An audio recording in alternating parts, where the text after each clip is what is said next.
This is the US-Mexican border, a harsh landscape that's become the focus of bitter debate between the two countries. Yeah, okay. We'll build the wall, but who's gonna pay for the wall? Who? Absolutely right. You got it right, folks. The film we're about to show you first aired in 2007. It questions a policy that's become even more contentious today.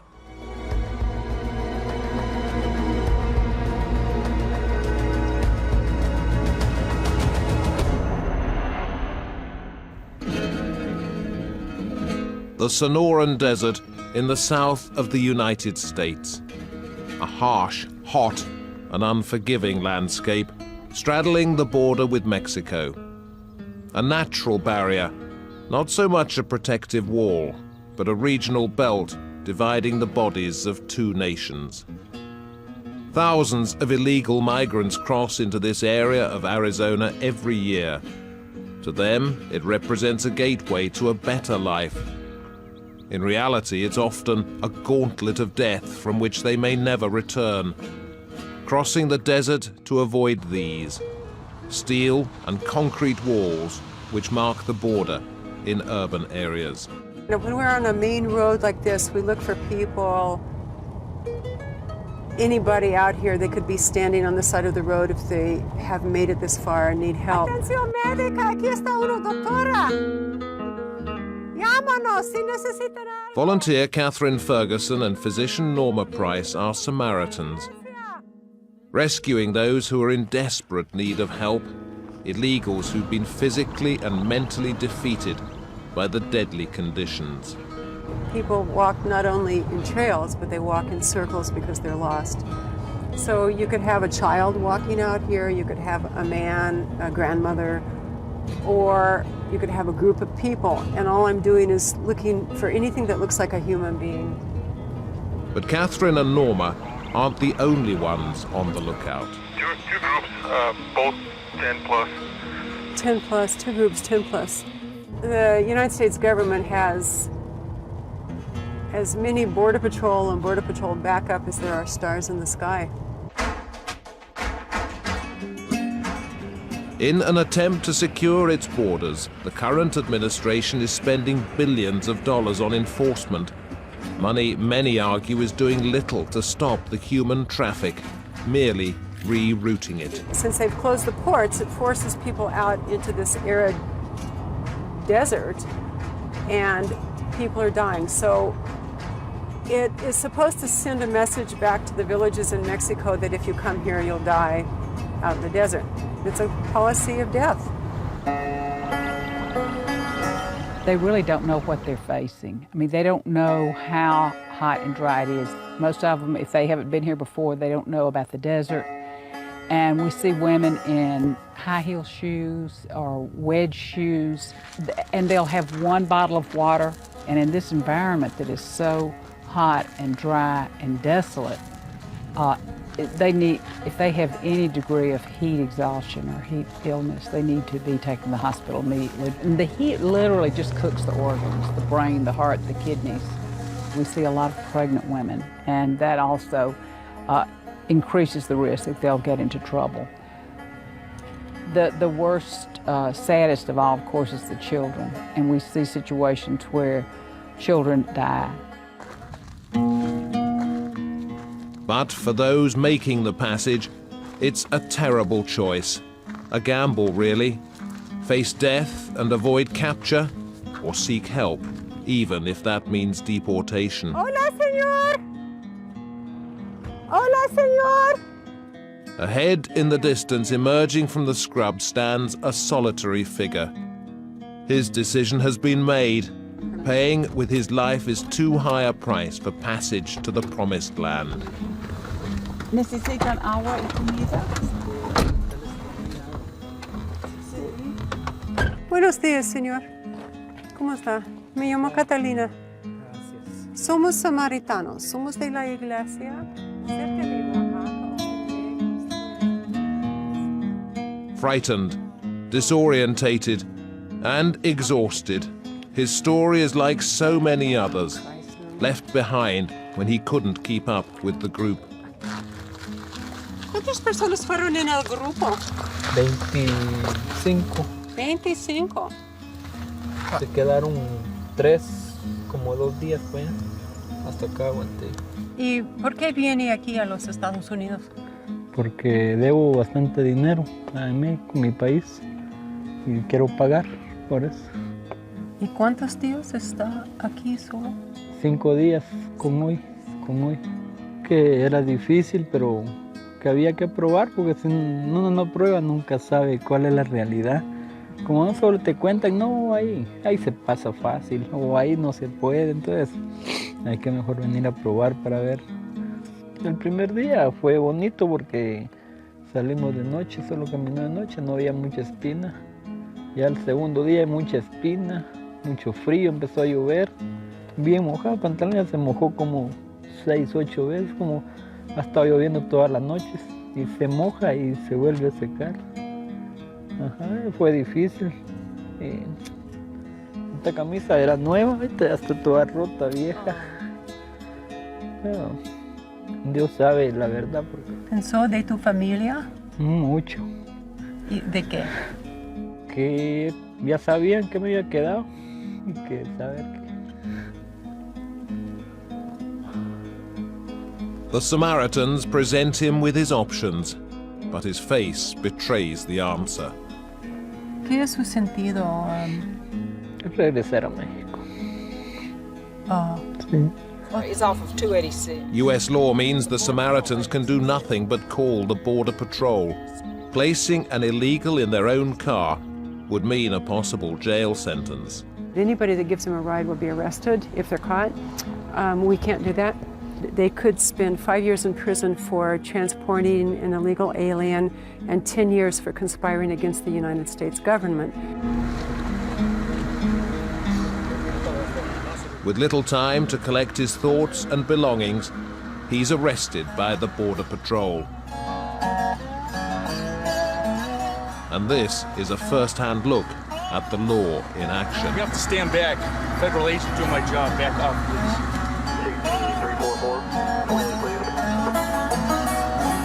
I apologize for America. There are really nice Americans here. Those guys were not nice. But if the authorities appear to be taking a hard line, there's a reason for their lack of hospitality. The truth is, many who attempt to cross illegally will do so again and again until they succeed. And that means zero tolerance. Senor, my life is in danger. I prefer you shut that off on me. Okay? Because you put it on the web. Okay? They have warned you. Oh my goodness, these are human beings. We're dealing with intelligent, feeling, sentient beings, and we can't give them socks or water. There's something very wrong with that.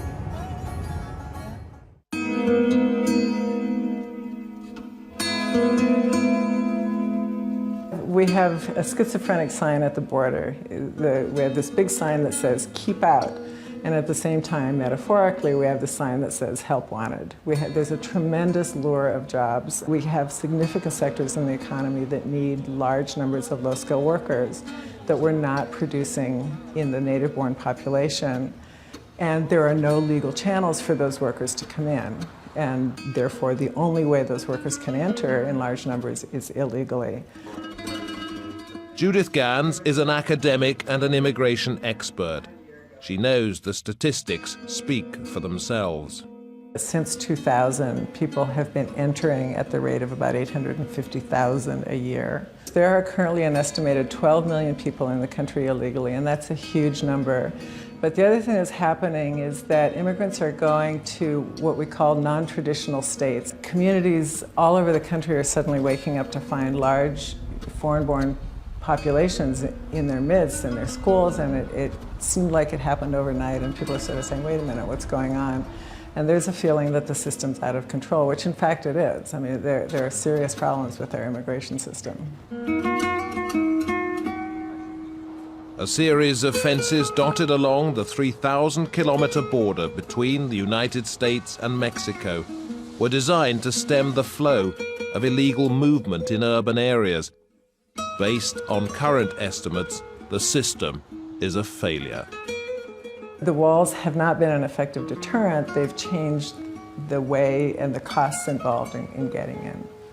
At the time that the fence was put up in California, the assumption was that the desert was too difficult an environment and that the desert itself would be an effective wall and people wouldn't come in through the desert. And that has turned out to be false. People have come in through the desert, and as you know, a lot of people have died trying to cross. Despite this, the walls will continue to go up, with President Bush signing off on the Secure Fence Act in 2006, approving the construction of a wall stretching 1,000 kilometers. On the other side of the fence, the lure of the American dollar appeals to both citizens and the Mexican government alike. Mexico benefits tremendously by having its workers here.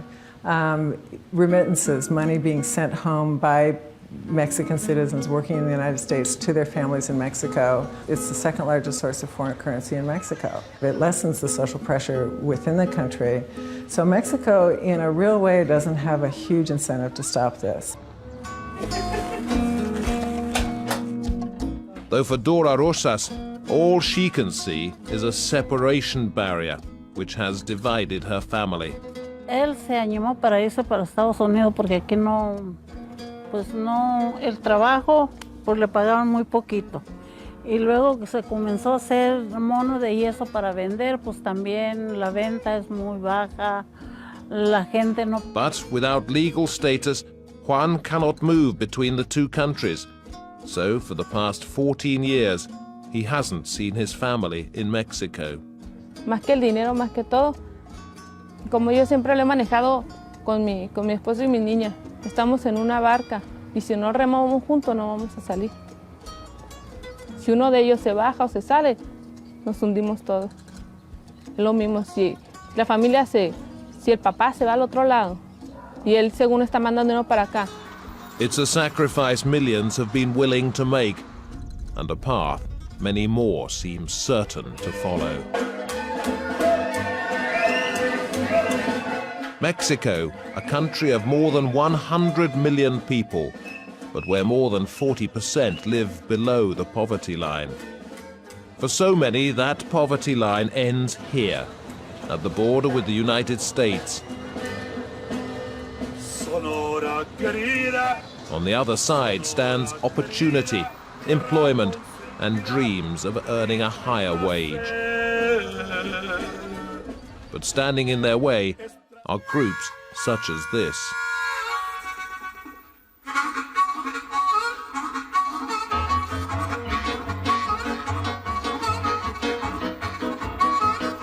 This is American Border Patrol, US citizens doing their bit to keep illegals out. The organization is led by Glenn Spencer. His Arizona ranch sits directly on the border. Thanks to Glenn, anyone can patrol it via the internet. This is one of American Border Patrol's remotely operated border cams. This camera is wireless and operated by solar power.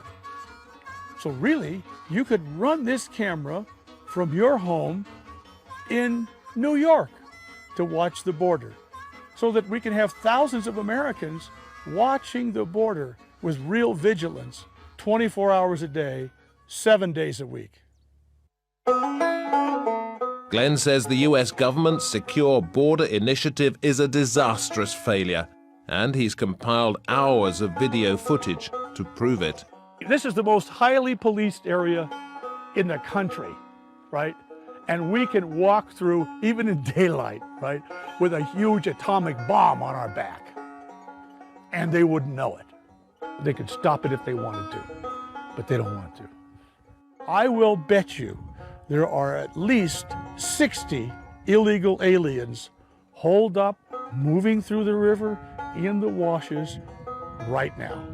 You have to understand, this goes on for 1,500 miles of the United States border, all along here. Now, people say, well, I don't see anybody. Well, they don't want to be seen. And to make sure they are being seen, American Border Patrol is spending millions of donated dollars on surveillance equipment. This is our Border Hawk UAV. UAV stands for Unmanned Aerial Vehicle. And basically, it's not a lot different than a remote control airplane, except this has a computer inside of it. It flies by itself. And underneath, right down here, this is our little pan and tilt system here. This is one we designed and had built for us, and this allows us to look around 360 and interrogate a target, as it would be called, where you can look at something and stay on it as the plane's moving. A former military man, Mike King knows how to catch the enemy. So when the Federal Aviation Authority stopped him flying unmanned aircraft, he simply changed tactics. Plan B was to buy a real airplane. And so we did. We purchased a Cessna Tu-206. And, but we get a lot of video that way. It's been an extremely effective tool for us to gather intelligence on what's happening on the border. Once you train your eye to see into the bushes, you start picking them out pretty easily as you fly along the border, especially on the south side as they're staging. They're aspiring illegal aliens at that point. There's a lot of it. You don't see it because they don't want to be seen, but they're everywhere. When we first got our thermal camera and put it on the house, and I turned it on, I swung it into the south, just looking into Mexico, there were people down there. And the next day there were people down there, and the next day there were people down there. And that every night I was catching groups of 20, 30 walking just west of the property here. For like 3 weeks straight, in 3 weeks I caught like 500 people. I don't pretend like I'm not involved. You know, my conscience won't allow me. I see it happening, you're not getting into my country today. And I call the Border Patrol. So and let them deal with it. We don't go out and tackle anybody. This all may seem a little excessive, obsessive, or even slightly mad. But considering that more than $3 billion is being spent on border security, Glenn showed Al Jazeera exactly where that money isn't going. We're approaching now the international border between the United States and Mexico. I'm now going to step into Mexico, and here we are.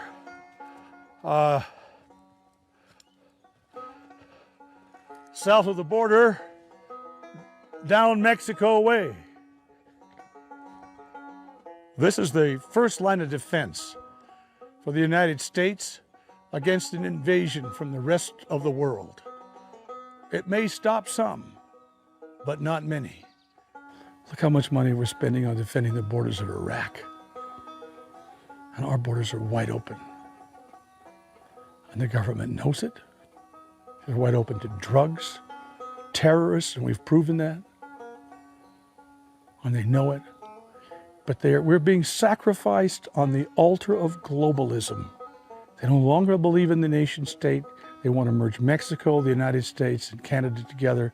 And if a few thousand people are sacrificed in the process, that's just the price of doing business. For many who have tried to cross and failed, they rest, receive medical treatment for cuts and blisters, and then get ready to do it all again. And here in Nogales, in Mexico, people smuggling is big business. Por persona, pues aquí los precios que andan entre $1,500 y $2,000. Hasta allá, hasta Phoenix. This man is a coyote.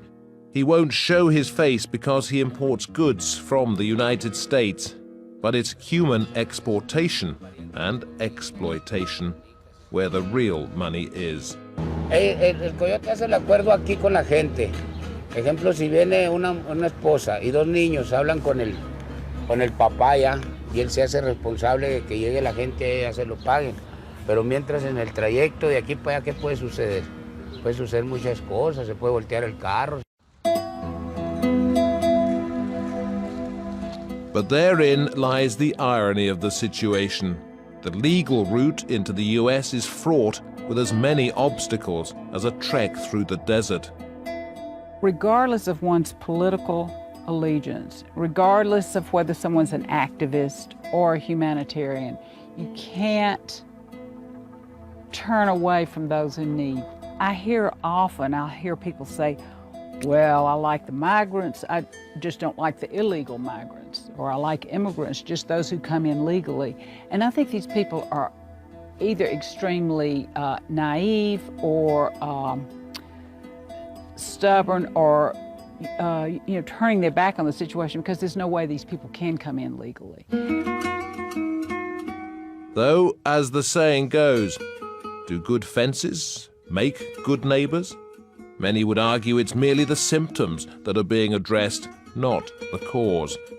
And that is an issue for both sides of the fence. I think it's shameful that a country as rich as Mexico is forcing poor people to come to another country to work. I would suggest that it is shameful that the president of Mexico calls people who go to other countries illegally to work heroes. And I think it's shameful that of both our countries that we can't get together and work out some sort of a sensible policy. Melissa Owens lives with the reality of illegal migration. This is her backyard. It stretches as far as the eye can see. Well, basically, Mexico is about 4.5 miles right over that ridge right there. This is due south. But she's seen enough of the problems and trespassers on her land. I would say we would have at least one group of 15 to 20 people at least every night. Sometimes groups of men, but sometimes women with children in their arms, waking me up. You know, they have no idea what to do, they're lost, they just need help. They've been told by their guides, their coyotes, that it's 6 miles to wherever they're going. They get up to the top of that ridge and this is the view they get. They look out across this valley. Obviously, there's nothing. But within the picturesque landscape, Melissa's ranch resembles a fortified compound, enclosed by razor wire to keep her safe and intruders out. I had some men, I don't know how many it was, attempt to break in my house while I was here, and they were actually kicking in the door. And I was here by myself, and it was not a good experience. I think I'm pretty tough, but I don't particularly want to have that happen again. Alone in such a remote environment, Melissa is prepared to defend herself and her property. When I work away from the house, I wear a small handgun, and I have it on my belt almost all the time. I wear it for protection. I hope to God I never have to use this gun. I don't like having to wear it. It doesn't make me feel powerful or important. But on the other hand, if I am ever in a really bad situation, I want to be able to defend myself.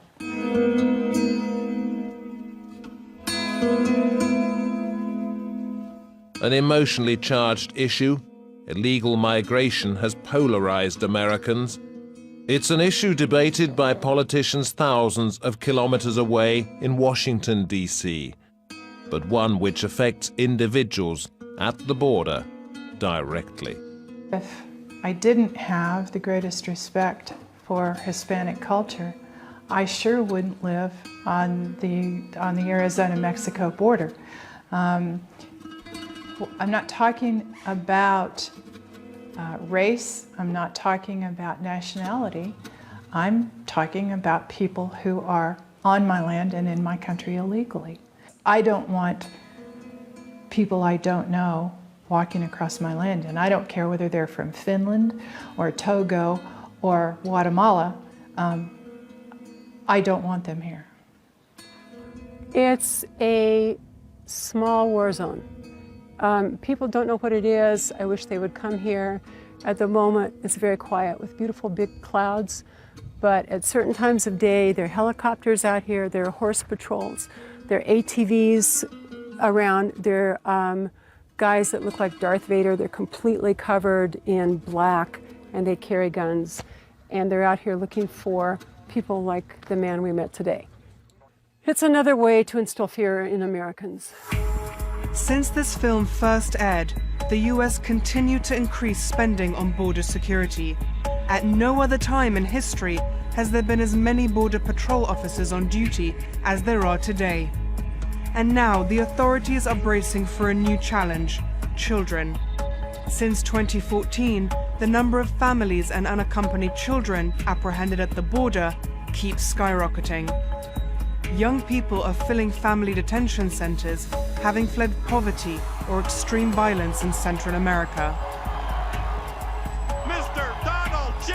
Trump! Today, the border issue is taking center stage in US politics, as US President Donald Trump gets serious about one of his biggest campaign promises. We will build the wall, yes. We will build the wall.